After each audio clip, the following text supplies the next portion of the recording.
नमस्कार, आप देख रहे हैं पंजाब केसरी.com। मैं आपके साथ हूं ज्योति शर्मा। पाकिस्तान चुनाव आयोग ईसीपी ने धांधली, छिटपुट हिंसा और देश भर में मोबाइल फोन बंद होने के आरोप के बीच मतदान समाप्त होने के 10 घंटे से ज्यादा समय बाद शुक्रवार की तड़के चुनाव के पहले नतीजे का ऐलान किया। ईसीपी के विशेष सचिव जफर इकबाल ने शुक्रवार की सुबह करीब 3 बजे इस्लामाबाद में एक संवाददाता सम्मेलन में पहले नतीजे घोषित किए। जेल में बंद पाकिस्तान के पूर्व प्रधानमंत्री इमरान खान की पार्टी ने देश के आम चुनाव में शुक्रवार को अपनी जीत का दावा किया और परिणाम में धांधली करने के लिए चुनाव परिणाम की घोषणा में देरी किए जाने का आरोप लगाया। इसको लेकर क्या कुछ कह रहे हैं रक्षा विशेषज्ञ, पहले ये सुने। निकल कर आ रहे हैं और तकरीबन 150 सीटों से ज्यादा इमरान खान और समर्थित जो निर्दलीय उम्मीदवार हैं वो बताया जा रहा है कि आगे चल रहे हैं। कैसे देखते हैं? देखिए, ये एक दूसरा कू हो गया वहाँ पाकिस्तान के अंदर।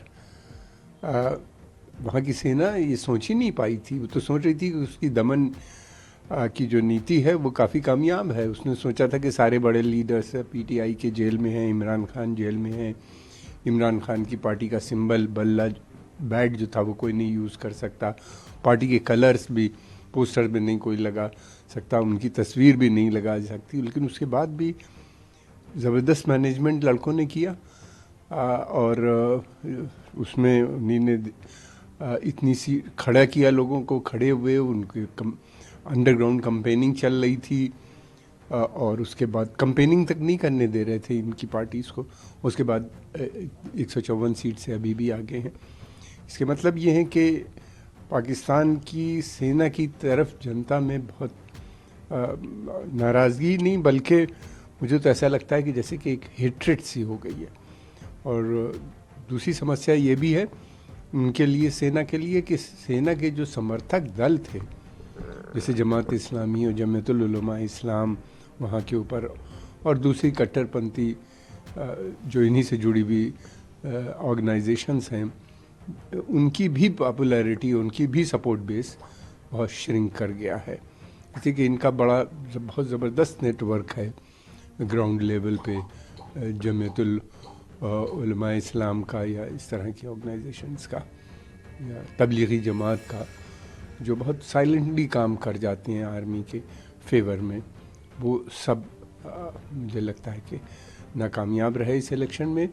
अब क्या करेंगी सेना ये तो कहना मुश्किल है, इसलिए कि सेना का जो एक्सपेरिमेंट था कि बैक सीट ड्राइविंग का, सामने एक फसाड क्रिएट करके एक कठपुतली सरकार के माध्यम से मुल्क को चलाने का, वो एक्सपेरिमेंट फेल हो गया। आप देखना ये क्या स्वयं सेना सामने आती है, कू करती है, या इसलिए कि कू भी अभी फ़ौरन संभव नज़र नहीं आता।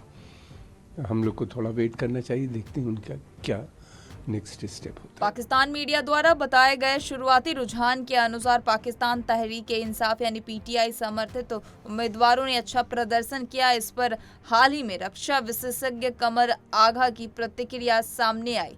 क्या कुछ कहा, आगे सुने। इन नतीजों को और क्या असर पड़ेगा भारत की राजनीति पर, कि भारत में भी चुनाव होने, लोकसभा चुनाव नजदीक। देखिए, दो चीज़ें हैं। भारत जहाँ भी डेमोक्रेसी आती है उससे भारत खुश होता है।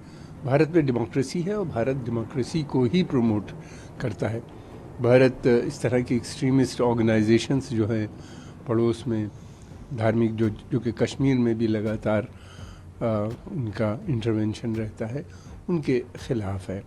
दूसरी बात ये कि चिंता की बात ये है कि कहीं ऐसी स्थिति में ये होता है कि अगर इतनी पॉपुलर मूवमेंट को सप्रेस किया जाता है, सेना अगर करती, सेना एक ही चीज़ जानती है, अपनी ताकत का इस्तेमाल, तो वहाँ अराजकता भी फैल सकती है। मतलब ऑलरेडी वहाँ पे पहले से इतने कट्टर धार्मिक संस्थाएं, ग्रुप्स और आतंकवादी संगठन वहाँ पे हैं।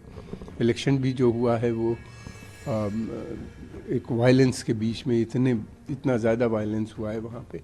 थोड़ी सी तो रिपोर्ट हम लोग को मिल गई, लेकिन खैबर पख्तूनख्वा और जो बलूचिस्तान के जो ख़ास तौर से जो ट्राइबल एरियाज़ थे, वहाँ पे तो गवर्नमेंट का कंट्रोल ही नहीं रह गया है। वहाँ पे तहरीक तालिबान पाकिस्तान के पास एक बड़ा एरिया उन लोगों ने कब्ज़ा कर रखा है, उन्हीं की रिट चलती है। वहाँ पे सेना या पुलिस कुछ नहीं कर पाती। इन हालात में और इतनी हेट जनता के बीच में नफ़रत सेना के प्रति ये एक ख़तरनाक स्टेप हो सकता है, अराजकता भी फैल सकती है। वो एक भारत के लिए भी एक चिंता का विषय होगा, लेकिन ये इस तरह इस स्थिति में आने में समय लगेगा। देखना ये है कि सेना, अगर बेहतर ये होगा पाकिस्तान की सेना अब एक्सेप्ट करे और इमरान खान की जो लोग हैं उनको सत्ता में आने की अनुमति दे दे। खबरों का सिलसिला लगातार जारी है, देखते रहिए पंजाब केसरी.com। नमस्कार।